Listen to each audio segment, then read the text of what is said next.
watching Montana This Morning. Teachers are incredibly nervous about the upcoming school year. So we sat four of them down to talk about their thoughts, concerns, and excitement about what school during the age of COVID looks like. Coming up, we continue our series Safely Back to School. The first confirmed cases of COVID-19 have popped up in Yellowstone National Park. I'm John Shearer, and coming up, what the Park Service says it will do about it. 6:30 now, back here on Montana This Morning. Caitlin Corbett, Chet Lehman, and Matt Elwell. Lots to talk about in this next half an hour, but first of all, we'll talk about the weather. Let's talk about the weather. Up. Yeah, hey, it was nice. Rain showers across parts of the area. My backyard got rain. Chet? Nope, nothing. Nope. I did, yes. Yeah. I got rain. It just kind of depends. They were pop-up showers and weren't a lot of real estate covered with this, but I think today's going to be much the same. You'll look into the mid-afternoon. We'll see some showers trying to crop up after about 2 o'clock and probably wrap up a little after dinner. Temperatures should be pretty mild early on, into the 50s for most of us, 80s for the afternoon. Again, a couple of isolated showers and thunderstorms across the region. We're going to break down the timing of that and look at your hot weekend forecast. That's coming up in just a little bit. All right, thank you, Matt. 6:31 now. Many of us have asked, what do teachers think about this next school year? This morning, we continue our series of Safely Back to School with an in-depth, candid conversation with educators on the front lines. Some are terrified of catching COVID. At the same time, they're telling Chris Conti they're also concerned about students falling behind. Silence has consumed the nation's schools for months now.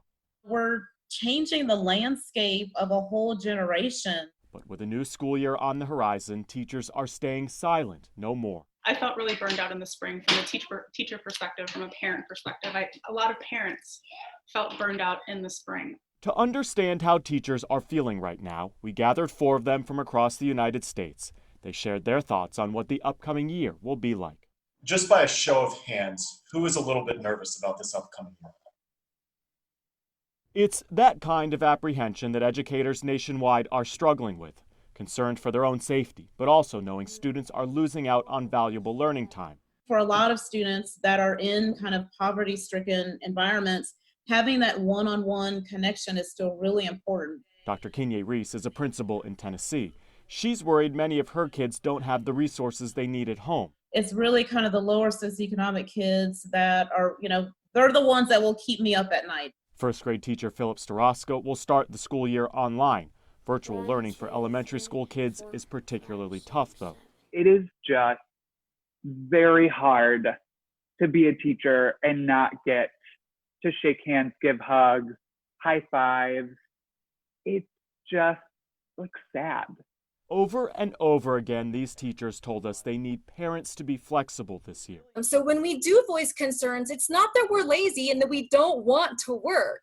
We just want to make sure that your children are safe and our families are safe and our community is safe. More than anything, though, they wanted students to know whether it's in person or not, it'll be okay. Just because I can't give you a hug in real life doesn't mean that I'm not giving you a hug through Zoom. We are there for the students. We got this. We are used to facing challenges that are insurmountable. Resiliency in the face of a pandemic, and a lesson we'll all need to remember this fall. We'll get through this and we'll get it done, and we'll get it done masterfully. I'm Chris Conti reporting.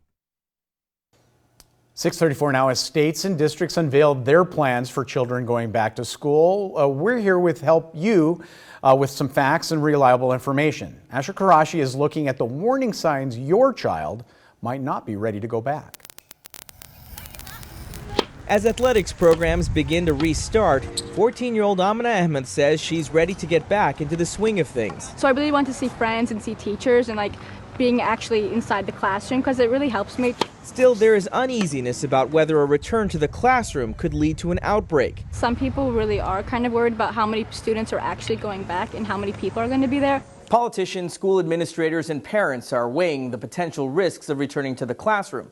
As coronavirus cases surge across the country, experts say the psychological toll on children needs to be addressed. Dr. Tali Raviv is a child clinical psychologist who specializes in student mental health and resilience. One of the things that we're seeing a lot is that after being away from that routine for a long time, it is normal for families and for youth to be concerned about how is this going to be. The American Association of Pediatrics says the benefits of in-person learning outweigh the risks, and the AAP strongly advocates that all policy considerations for the coming school year should start with a goal of having students physically present in school.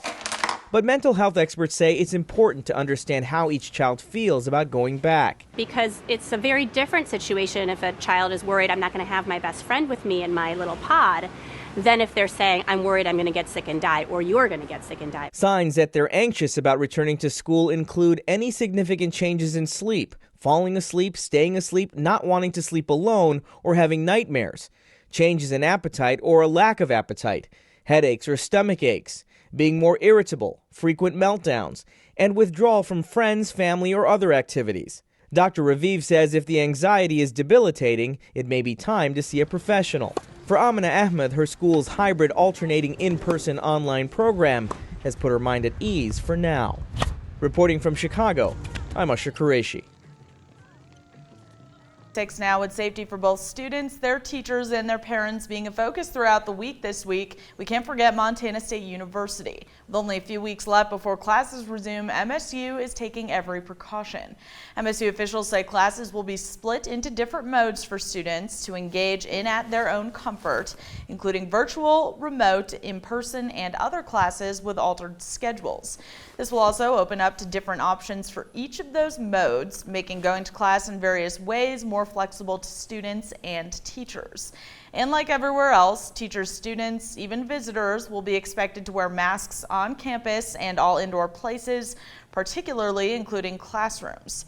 The university will also be preparing CAT kits with safety tools, including PPE for each student and faculty member. We've spent the entire summer and the entire period of this pandemic learning, adapting, and planning for this fall. Multitudes of effort have gone into doing everything that we can to minimize the risk of COVID-19 spread and transmission while providing the high quality of educational experience that our students deserve. Tonight at 5:30 and 10, MTN's Cody Boyer will take us back to campus to see how MSU is gearing up to come back into action.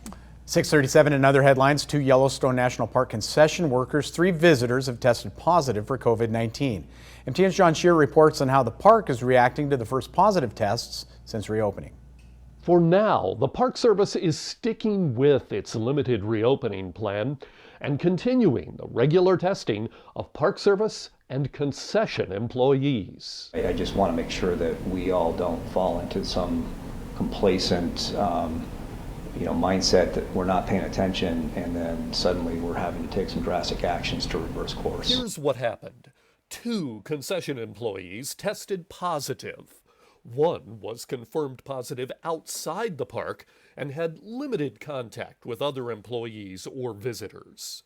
The other had symptoms in the park and tested positive at a park clinic. Any employee that displays symptoms immediately goes into what's called isolation. So we put them in a room, we bring meals to them, we take care of them, and they get a COVID test. The 3 guests felt sick and went to park clinics where they tested positive. One visitor spent 1 night in the park, the other did not stay in the park at all, and the third spent a week in the park. It's not known where or when that person was infected. I think we've done a good job of threading the needle of getting a lot of services open and opened with proper mitigation that both protects visitors and, importantly, employees working in these facilities. Shawley says these are the first positive tests out of an estimated 1.4 million visits since the park reopened. And the first in more than 1,200 tests given to park workers who are tested regularly. So far, no Park Service employees have tested positive. The park is also testing wastewater. The first 2 tests in May and early June showed no sign of COVID-19.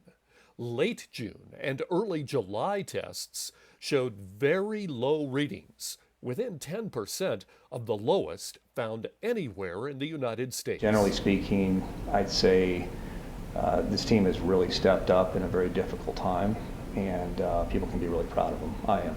Shawley says some of the people had symptoms before entering the park.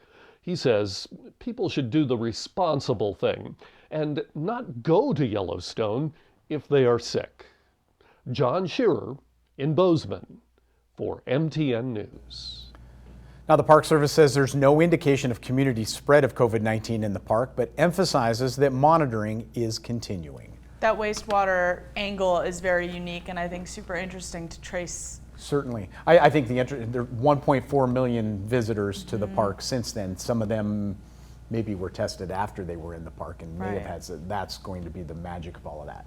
So you got to do the right thing while you're there. Yeah, that'll be evolving constantly too throughout the season. For sure.